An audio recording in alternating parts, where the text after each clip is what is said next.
Acara ini dipersembahkan oleh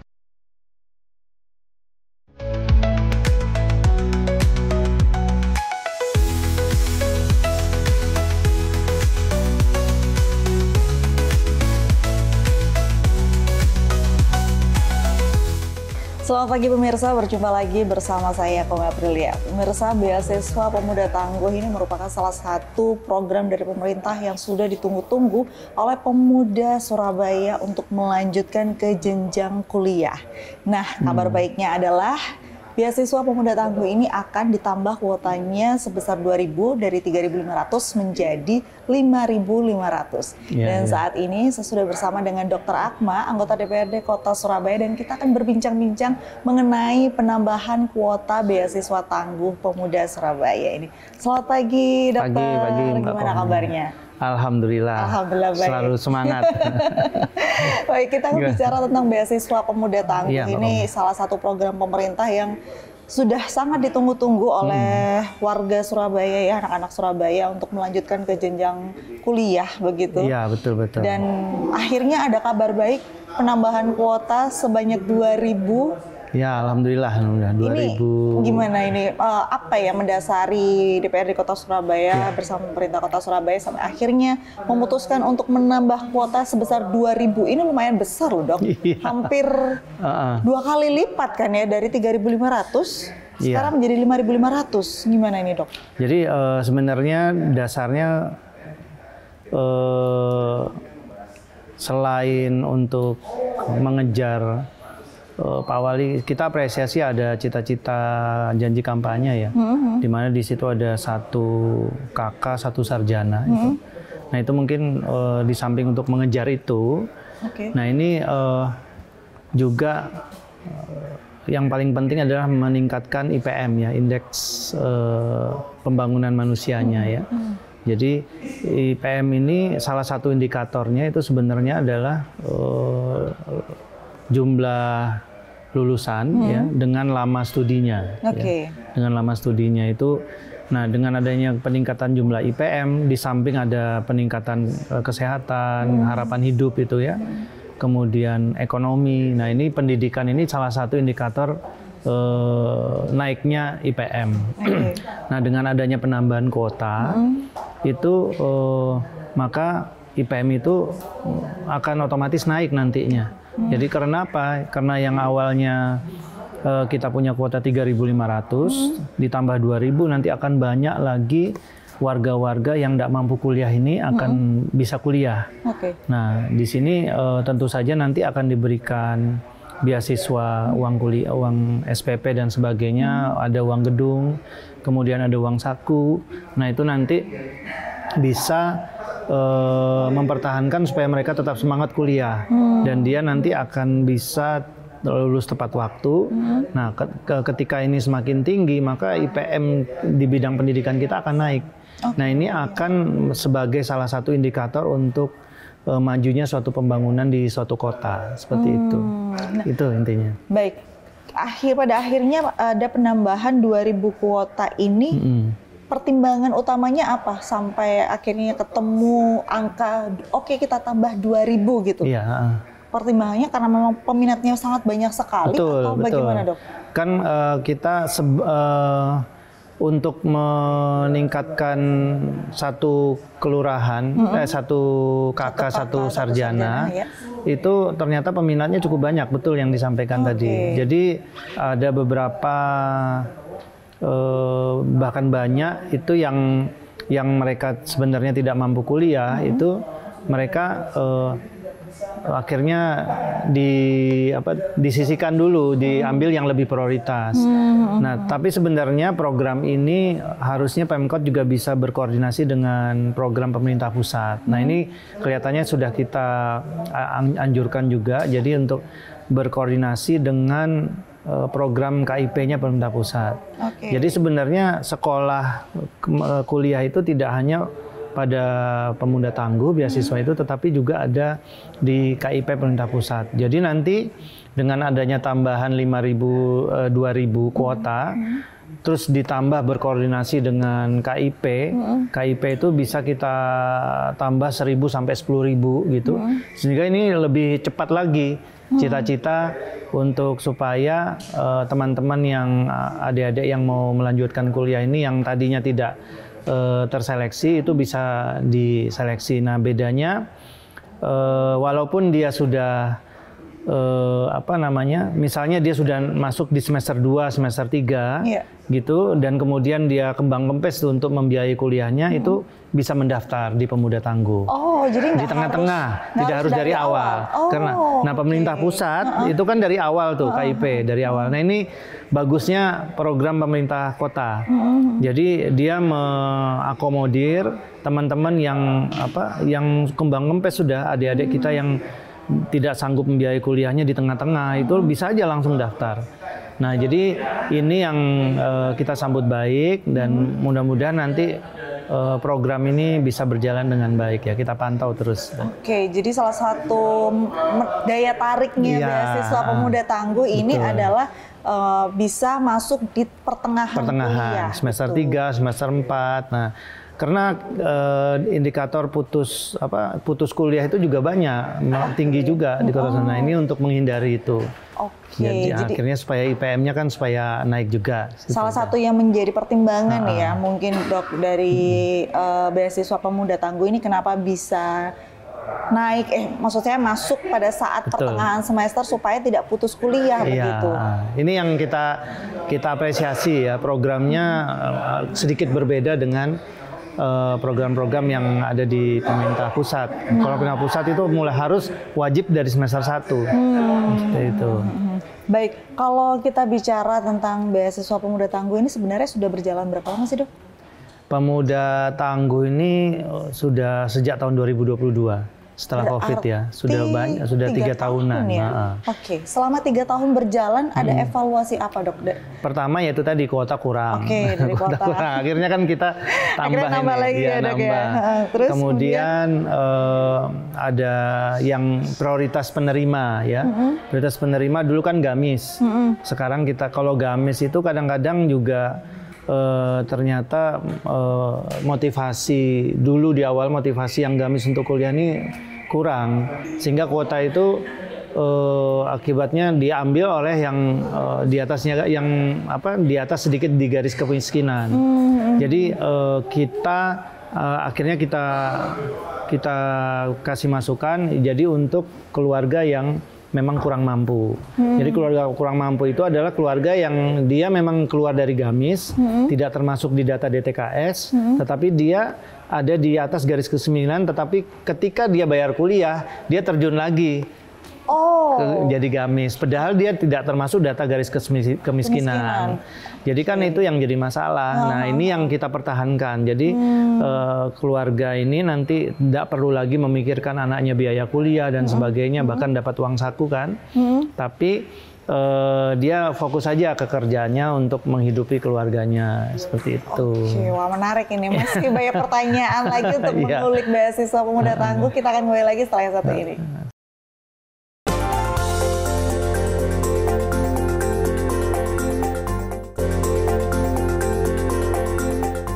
Baik pemirsa, masih bersama saya Kope dan juga Dr. Akmal, dan kita masih berbicara tentang beasiswa Pemuda Tangguh. Nah, tadi sudah disampaikan oleh dokter ya bahwa salah satu kelebihan dari beasiswa Pemuda Tangguh ini adalah bisa masuk atau bisa mendaftarkan diri untuk beasiswa Pemuda Tangguh di pertengahan semester, tidak harus dari awal kuliah, dan ini juga salah satu upaya pemerintah Kota Surabaya untuk mencegah atau meminimalisir putus kuliah hanya karena tidak mampu membayar uang kuliah, begitu ya, Dok ya.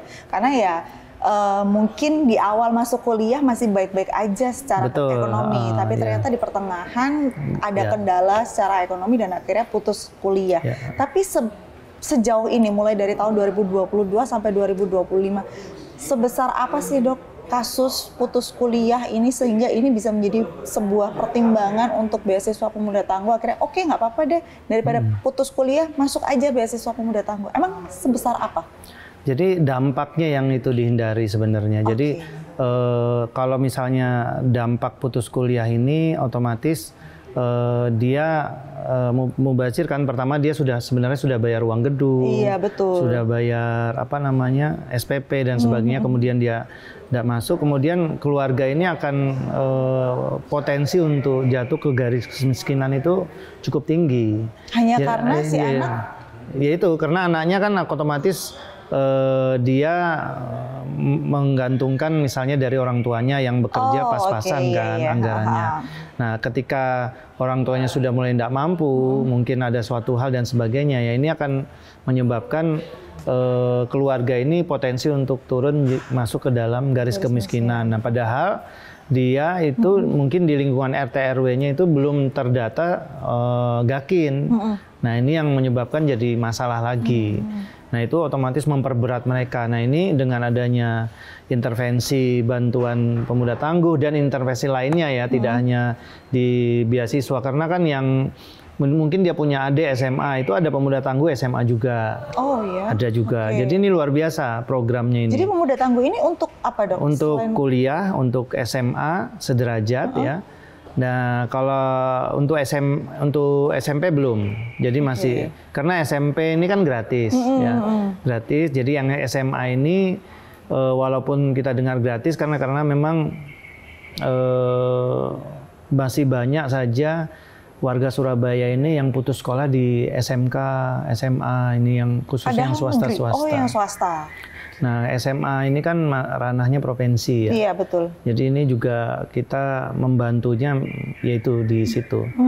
Jadi nanti yang SMA, kemudian nanti kuliah. Jadi dia betul-betul berkelanjutan kayak gitu. Kalau yang SMA ini mulai kapan, Dok?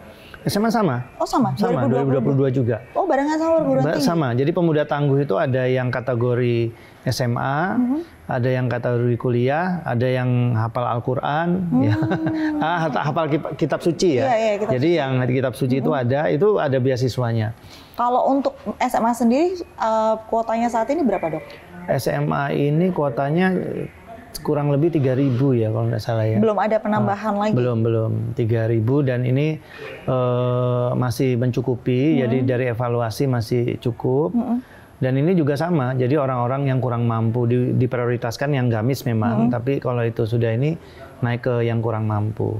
Nanti kalau misalnya itu sudah overload kuota, nanti kita coba anggarkan untuk penambahan kuota itu. Oke, kalau kita bicara beasiswa pemuda tangguh untuk SMA maupun untuk kuliah, sebenarnya persyaratannya untuk mendaftarkan itu apa selain dari kurang mampu, garis kemiskinan tadi dan lain sebagainya? Cukup simpel ya, saya rasa. Jadi yang tadi 2 syarat itu, terus kemudian yang tentu KTP, KK, terus mendaftar online saja. Oh gitu. Sama kalau biasanya yang SMA itu ada foto rumah. Oh, yang kuliah nggak ada? Yang kuliah mungkin survei ya, yang kuliah survei. Jadi yang kuliah ini mirip-mirip karena dia satu SK per wali kalau nggak salah itu. Nah jadi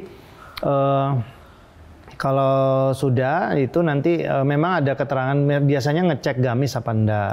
Tapi kalau memang itu sudah tidak gamis, tapi dia memang dicek foto rumahnya atau kadang-kadang disurvei dia itu tinggal di rumah yang bagus gitu ya. Padahal dia di situ kakaknya banyak itu kan. Nah itu juga makanya fungsi survei itu juga harus kita fokuskan, jangan sampai dia kelihatannya rumahnya bagus tetapi dia sebenarnya cuma numpang. Iya, betul. Keluarga itu numpang juga. Nah, ini juga akan menyebabkan sebenarnya dia tidak mampu juga. Nah, ini juga nanti itu jadi prioritas untuk masuk ke mendaftar beasiswa tersebut. Oke, baik. Sepanjang perjalanan dari 2022 sampai saat ini 2025 ada pernah masuk keluhan nggak sih, Dok, dari masyarakat karena kesulitan mengakses atau sudah mendaftar tapi ternyata kok tidak di ACC gitu? Biasanya itu yaitu yang kalau mengakses enggak, karena sosialisasinya tuh langsung turun ke RT RW ya, by media sosial ya. Nah cuman yang biasanya itu terlambat mereka. Terlambatnya? Jadi terlambat mendaftar. Kadang-kadang mungkin ya, kadang-kadang ditunda, akhirnya lo kok sudah habis, nggak lihat. Itu terlambat mendaftar. Tapi jangan khawatir ya, jadi program ini karena dia bisa masuk di tengah-tengah, tidak di awal. Ini kan dibuka setahun 2 kali, baik itu SMA maupun kuliah. Oh berarti yang SMA pun juga bisa Sama. masuk di tengah-tengah? Bisa, semuanya bisa. Ya ini keunggulannya. Jadi bisa masuk di tengah-tengah dan setahun dibuka 2 kali sesuai dengan per semester ya, tahun ajaran. Nah ini yang membedakan betul dengan yang kalau pemerintah pusat kan PIP itu harus di awal, terus KIP yang kuliah harus di awal juga. Nah tapi kita sudah koordinasi, kita harus kolaborasi nih. Jadi pemerintah kota harus kolaborasi dengan program pemerintah pusat sehingga kuota ini terkontrol. Tambah satu lagi syarat yaitu yang pemuda tangguh ini tidak boleh menerima beasiswa dari kalau sudah menerima beasiswa dari tempat lain itu tidak boleh. Oke. Jadi tidak boleh double. Nggak boleh double ya. Oke. Jadi kalau dia sudah menerima dari pusat, dia tidak bisa menerima dari ini. Jadi ya supaya merata lah. Karena pemerataan ini penting ya. Untuk supaya janji kampanye Pak Wali ini supaya cepat 1 RW 1 sarjana, 1 KK 1 sarjana. Tapi sebenarnya kalau dari pendapat dokter sendiri, perbedaan antara beasiswa pemuda tangguh dengan KIP atau PIP ini apa sih dok? Cuma itu aja. Kalau dapatnya kurang lebih ya sama ya. Tapi itu tadi, jadi kalau KIP PIP ini dia harus awal. Jadi kalau dia kelas 1 ya dia kelas 1. Nanti kalau yang SD, SMP, SMA itu dia harus daftar setiap tahun. Kalau yang PIP ya. Kalau yang KIP sama, dia sampai lulus tapi harus daftar dari semester awal. Nah untuk yang pemuda tangguh itu loss, bisa di tengah-tengah. Jadi perbedaannya sebenarnya hanya di situ aja ya. Dan lebih mudah. Jadi ini akan mempercepat dan membantu teman-teman yang tidak mampu tadi, yang potensi putus sekolah itu bisa meneruskan. Ya, kalau putus sekolah itu malah lebih repot, kasihan kan. Jadi dia harus, kalau dia ini harus mulai dari awal lagi, karena kan otomatis kan, apalagi yang swasta ini. Cuma memang pemuda tangguh ini kayaknya kerjasamanya masih di universitas negeri ya. Jadi saya belum melihat adanya swasta. Nah ini yang kita dorong supaya nanti pemerintah kota juga bekerja sama dengan swasta ya. Oke, baik. Seperti itu. Nanti kita ngobrol-ngobrol lagi ya dok ya setelah yang satu ini.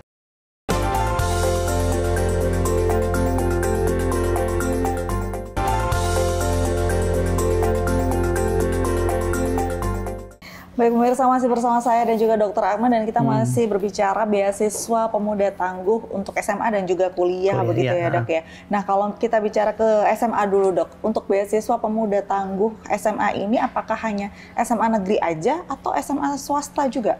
Khusus untuk SMA semua. Oh semua? Jadi semua, jadi swasta dan negeri. Jadi swasta dan negeri dan SMK. Nah, jadi ini sangat searah dengan program pemerintah pusat ya Pak Prabowo, di mana Pak Prabowo ini membentuk sekolah rakyat ya, di mana nanti sekolah rakyat ini kan isinya semua orang yang tidak mampu ini. Nah nanti kalau mau kuliah kita sudah nambah kuota, jadi mereka yang mau kuliah bisa ikut KIP-nya pemerintah pusat. Atau beasiswa pemuda tapi memang khusus warga kota Surabaya. Ini yang istilahnya itu beriringan ya, program yang betul-betul saling mensupport. Nah ini akan meningkatkan indeks pembangunan manusianya kota Surabaya dan kemudian nanti akan meningkatkan kesejahteraan. Nah kalau untuk SMA sendiri dok, yang negeri kan sudah pasti banyak ya negeri ini. Swasta, semua swasta atau ya, semua swasta. Jadi tidak ada list sekolah swasta tidak mana? Ada. Pokoknya yang ada di Surabaya ya. Dan khusus untuk warga Surabaya juga. Betul. Nah ini yang kita apresiasi ya.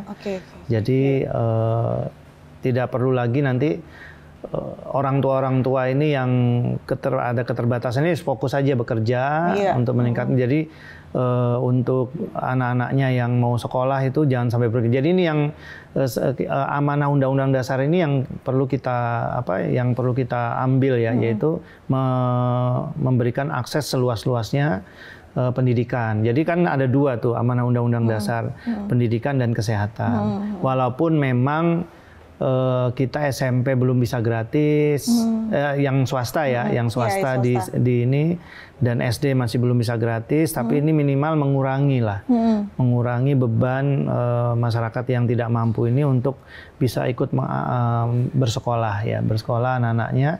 Mudah-mudahan dengan sambutnya pemuda tangguh, ada beasiswa pemuda tangguh, itu mudah-mudahan nanti akan meningkatkan derajat mereka ya.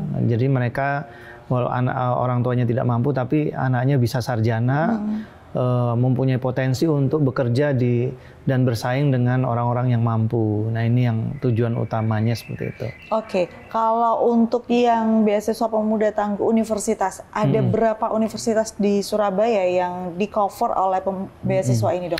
Ini kita update terus ya sebenarnya. Jadi kita sebenarnya ingin membuka seluas-luasnya kerjasama universitas. Jadi untuk saat ini itu universitasnya yang kita kerjasama itu sampai ke Bandung loh. Oh, sampai ke Bandung? Sama ada ITB Bandung. Oke. Ada ITS. Kalau universitasnya nggak harus di Surabaya. Nggak harus. Tapi yang penting warga Surabaya yang sekolah di sana. Oke. Tapi kalau yang SMA ini, SMA-nya harus di Surabaya? Surabaya. Oh iya. Kemudian Politeknik Kesehatan di Yogyakarta. Jadi ada 14. Ada 14. Perguruan tinggi negeri yang bekerja sama, kemudian itu akan dibiayai penuh sampai lulus dan dapat uang saku. Dan ini sebenarnya mendorong mahasiswa-mahasiswi untuk kuliah selesai tepat waktu. Betul. Nah, cuma sayangnya memang swasta belum ada ya. Kalau di KIP kan swasta bisa. Oke. Swasta bisa, terus mereka mendaftar online, kemudian nanti kita daftarkan lewat KIP. Nah, tapi kalau yang pemuda tangguh ini masih bekerja sama negeri. Nah, tapi alhamdulillahnya pemerintah kota sudah mulai bekerja sama dengan pemerintah pusat untuk KIP. Jadi nanti dia beriringan. Jadi gimana nih? Beriringan tuh pemuda tangguh jalan. KIP juga jalan dengan syarat yang berbeda tentunya ya, sehingga nanti tidak hanya 5.500, tetapi juga mungkin bisa 6.000 sampai 7.000 mahasiswa yang nanti dikelola oleh pemerintah kota. Jadi pemerintah kota ini tidak hanya mengelola khusus beasiswanya sendiri, tetapi juga bekerja sama dengan pemerintah pusat untuk KIP-nya. Jadi seperti itu. Jadi KIP jalan. Jadi KIP ini juga nanti ada yang dikelola pemerintah kota dengan kerjasama. Jadi nanti KIP pemerintah kota itu tentu saja nanti mungkin yang kuota yang mungkin yang 5.500 tadi sudah penuh, nanti dimasukin ke KIP seperti itu.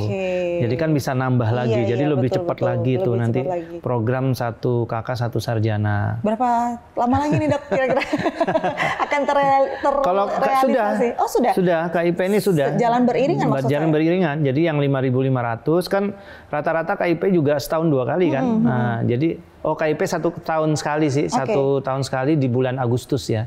Bulan ini nih, Agustus September itu KIP buka.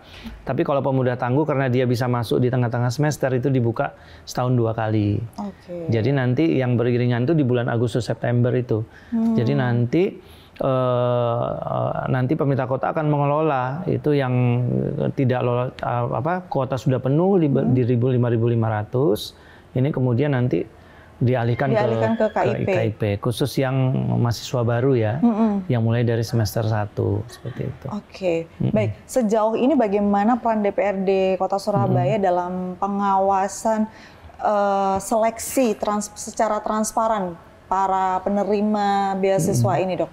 Jadi seleksinya itu Pemprov Kota ini sudah punya perwali. Jadi ada 4 dinas kalau tidak salah yang ikut menseleksi.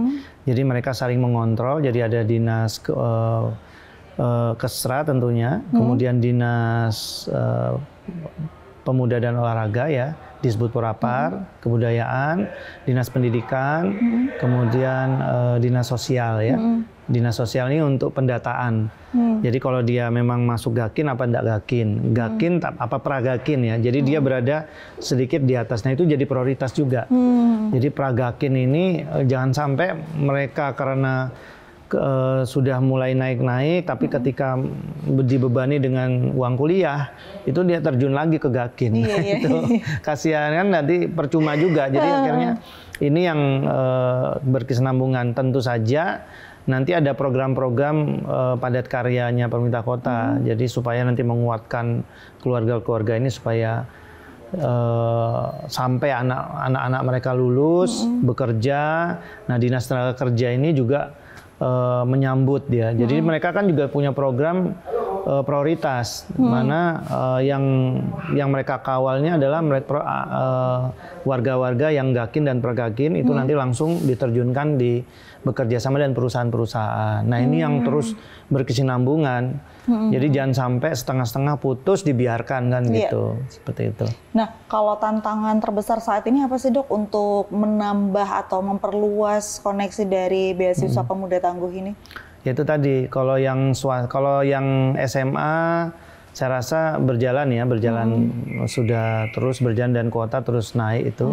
Nah, cuma yang perguruan tinggi ini kan masih lingkupnya masih di negeri aja. Nah, ini mudah-mudahan bisa masuk ke swasta-swasta, terutama yang swasta yang akreditasinya yang udah bagus, yang sesuai yang rata dengan negeri ya.